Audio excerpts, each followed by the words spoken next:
now, good morning. Good morning and happy Thursday, PAs, WCF clients, friends joining us. We're going to recap, but I hope you enjoyed earlier what we looked at with Mad Men. So your results are in. We're going to see the results tomorrow for Friday's film scoring results, TV scoring results. But really great work. Can't wait to show you that. Today we're going to look at an older class that I had a lot of fun rewatching. So I hope you rewatch these too. This is One Hit Wonder. We're going to do part one today, then part two next week. So these are the four things we have to think about. This is the criteria. The timing when a certain song comes out. Number two, the song. What kind of song is it? Is it just a great song? Number three, is it the artist, the charm of the artist? Do we like songs regardless, even just because we like the artist, even if it's a terrible song?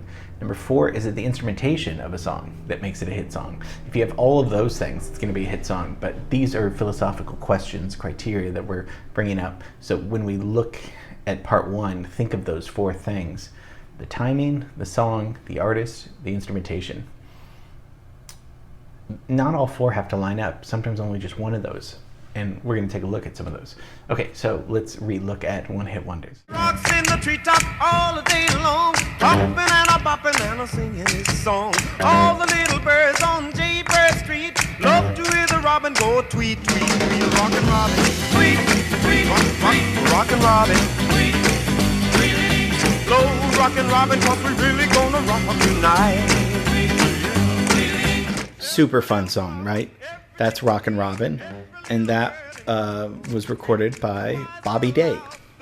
I didn't know that. Bobby Day, I didn't know, but One Hit Wonder. 1958, the biggest hit single, and spent a week at the charts in R&B sales. Okay, timing of it, sure. It was cute. It was fun for 1958. Times were innocent back then. Or a little bit more innocent. The song, it's a good song, you know. Complicated, complex, no, doesn't have to be though. That's okay. The background singers are very cool. Bobby Day has a really good voice. He probably sells it. I would say that maybe the voice sells it. I think the instrumentation does too. I love the flute solo. I think the flute solo is super groovy, and it's just got a good feel. We're not going to analyze them too much because, I mean, you know, that's boring. But I did want to kind of just go through the criteria a little bit just to see why it's so popular. It's very cute, though. I think the lyrics and the flute with the Rockin' Robin, the flute being a birdie or something. It's cute. Okay, Rockin' Robin, One Hit Wonder, still performed all the time. Okay.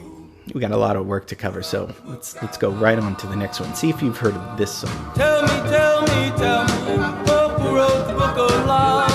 I've got to know the answer. Was it someone from above? I wonder, who wrote the book of love? That's the Book of Love, and that was recorded by the Monotones. Didn't know the Monotones. This is like a rock and roll doo-wop kind of song, and this is late 50s. It's funny because my dad always used to sing the beginning of this song, and it used to annoy me so much. I don't know why. So not that I have a negative memory of it, but I just thought of it when I was listening to it. He would do this thing with his lips. It was just so annoying. It's funny now, but yeah, it's a good enough song. Is it a great song? Yeah, it's a good song. A lot of these songs, you know, people are going to react to. Well, no, never mind. I'm going to save that to the end. The psychology of it, which we talked about earlier. Okay, let's go on to this song, which is I love this song. See if you know this song.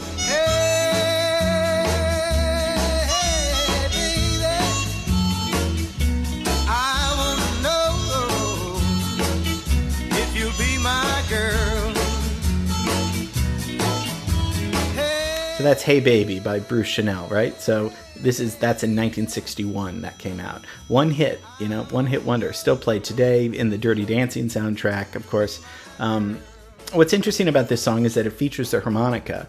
And so Delbert McClinton, somebody I looked up, of course I don't know that, Delbert McClinton, didn't know that name. He's the harmonica player, and the interesting thing about that is that they were touring with the Beatles in 1962, and McClinton met John Lennon and gave him some harmonica tips, and of course John Lennon used those little tips and Love Me Do and Please Please Me, and again, this is probably a funny, good example of the Beatles taking something from somebody else and making it so much better. Not to say that Hey Baby's not a great song, but I mean, the harmonica and being like, okay, well, we're going to write great songs and use, they would steal or borrow great ideas. So that's kind of a cool little thing that about Hey Baby.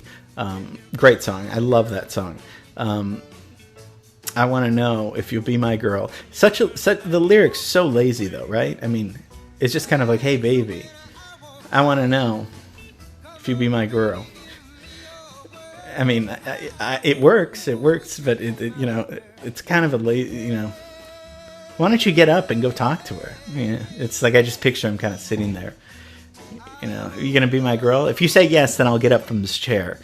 Sorry, I'm not trying to be funny or anything. It's just sometimes these lyrics, are just hilarious, like in hindsight, But love the harmonica. He's got great voice, good enough charisma. He has the look, as we've noticed in those pictures. But a good timing. That's kind of probably in 1961. 50s, 60s it was probably as innocent as, hey baby, I want to know if you'll be my girl. That's what most of the songs were about.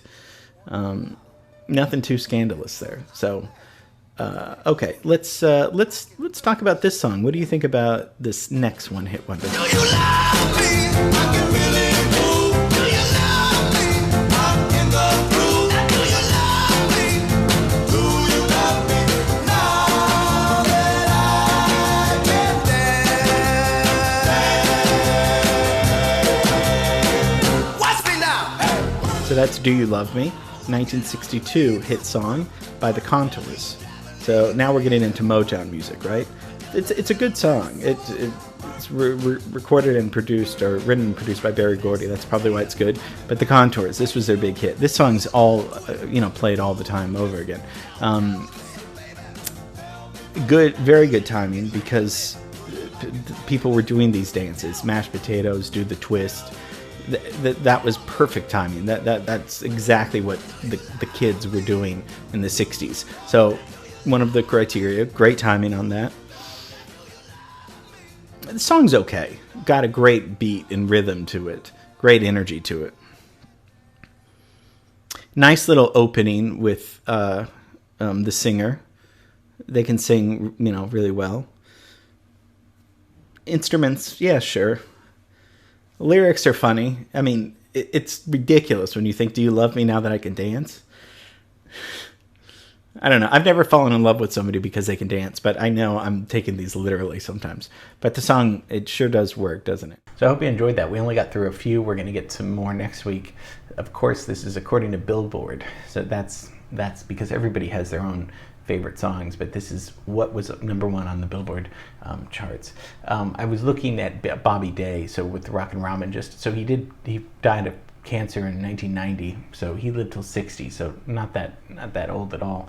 I'm not really sure what he did the rest of his career. Maybe did some songwriting and producing for other people, but just to get one hit is like striking gold. So it's pretty cool that they could do that. Okay, we're gonna do part 2 next Thursday. Tomorrow, film scoring results for Mad Men. Can't wait. Have a great rest of the day, and see you tomorrow. Okay, bye.